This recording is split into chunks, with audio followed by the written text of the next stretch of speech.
بسم الله الحمد لله والصلاة والسلام على رسول الله السلام عليكم ورحمة الله وبركاته dadka Soomaaliyeed oo walaalayaal markaan xafiiska imiday waxaan ballan qaaday in shabaab dagaal lagu cirib tiraayo lagu qaadi doono sababtoo ah khawaarij daawo aan ahayn in la tirtiro malaha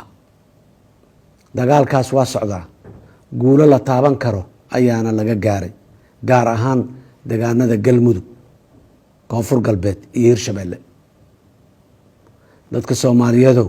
argagixisadu dagaal kula ma jirto dawlad danna kama laha waxa mabda u ah cabsi gelinta bahdilka iyo gumaadka shacabka oo ay u dheer tahay boobka hantidooda iyo cunaqabateynta abriyada gargaarka u baahan waxa la yiri meyd maxaa u dambeeyay kaas la sii sido dadkii hoteelka Xayaat joogay maxay bi'iyeen ceelashii tuulooyinka teedaan Bukure ina baal ma murtadiin ayay ahaayeen boqolaalkii birmageydada ahaa ee 14 Oktoobar soobe lagu xasuuqay ma ciidan dawladeed ayay ahaayeen dad muslimiin ah oo ay u badan tahay inay weyse u dhowreyd oo isugu jira bulshada qaybaheeda kala duwan soo ma ahayn waana dhaqankooda in markasta oo guul darro la kulmaan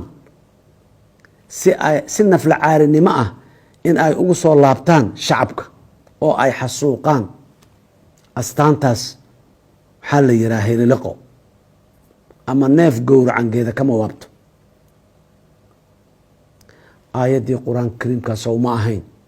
waman yaqtul mu'mina mutacammidan fajazaa'uhu jahannam oo xadiidka rasuulka عليه الصلاة والسلام ما هين خوارجت وكلاب النار وحديثك كلا ما هين قفك قف دلا وحو لمد ياهي إساق أو دادك أو دن دلي دادك سوماليادو ولا ليا دادك إلهي إيا رسول كيسا صوبناي ساس كسفعيين عذر دار ملاذا هاي إن لو عدى على دونتو in dhaqaale la siiyo in guri laga kireeyo in la qariyo ama la dhuumiyo isaga oo dhagar maleegaya ma aha inay diin laawayaal yihiin oo kaliya ee waa mas dilaa ah oo marada kugu jira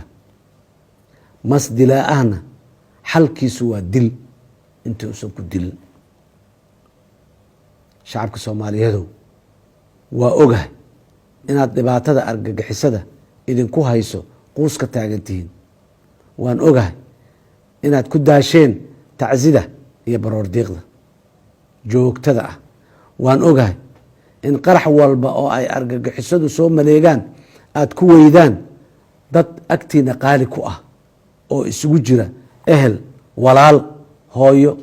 aabba qaraabo iyo saaxiibo waan ogahay inaad waliba dawladda soo dhowreysaan intaas iyo kan badanba waan ogahay maxaa yeelay idinka ayaan weligeyba idinku dhex noolaa oo xogogaal baanu ahay duruufaha idinku gadaaman hase yeeshee waa hubaal Soomaaliya waa ay ka guuleysanaysaa cadowga gardarrada ku haya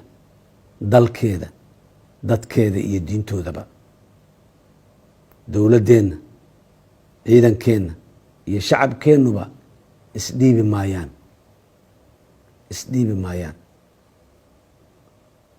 ilaa laga helayo dal Soomaaliyeed argagixisada ka caagan cadaalad iyo nabad ka jirto oo barwaaqaysan ilaahay idankiisa in yoolkaas aanu gaarna waxay u baahan tahay adkaysi nafuranimo geesinimo iyo ka go'naan waxaan bogaadinayaa guud ahaan shacabka Soomaaliyeed meel kastoo ay joogaan sida dhiiran iyo geesinimada leh oo ay dagaalka ugu jiraan gaar ahaan waxaan bogaadinayaa ciidamada qalabka sida ay har iyo habeen ugu taagan yihiin la dagaalanka argagixisada sidoo kale shacabka degan gobolada dalka ee iyagoo abaar la tiicaya haddana diiday dulmiga argagixisada. sida aan sheegay bilowgii horeba, dowladda aan madaxda ka ahay waxaa ka go-an in colaada gaamurtay ee argagixisada al-shabaab lasoo gabagabeeyo. sidaas daraaddeed shacabka soomaaliyeed waxaan kula dardaarmayaa inay noqdaan daljireeyayaal daahsoon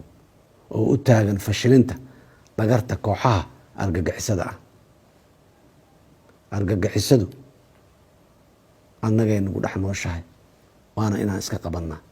isbedel waa inaan ka keennaa sida aan argagixisada ula dhaqmaynaa. aad iyo aad aa umahadsantihiin. wasalaamu calaykum waraxmat ullaahi wabarakaatu.